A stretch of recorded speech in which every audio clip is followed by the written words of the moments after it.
For many of us, spending the holidays with family and friends is something that we may take for granted. But for Winnipeg's Patricia Marischuk, this year's holiday gatherings have come with a greater significance, as the devoted wife and mother of two has spent the past 14 months in Ukraine rebuilding schools and helping students. To be back in Winnipeg, to see my family, to spend normal time at home with them, it's for me, it's a stress reliever for sure, and just reminds me that I have my own home and my own community that's supporting me, and I appreciate that.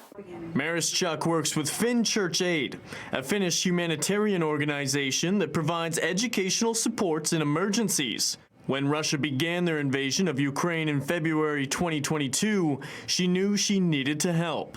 And for me, it was almost like things coming full circle, because I started my career in Ukraine, and with the war going on, I was very interested in helping if I could, because there's a lot of need for help and assistance right now. Since arriving in Kyiv in October 2022, Marischuk and her team have reopened 16 schools that were damaged and have built 38 bomb shelters where students can take refuge during attacks. Her work, however, doesn't just focus on the reconstruction of schools, but the mental well-being of those impacted by the unjust war. There is a toll on the population.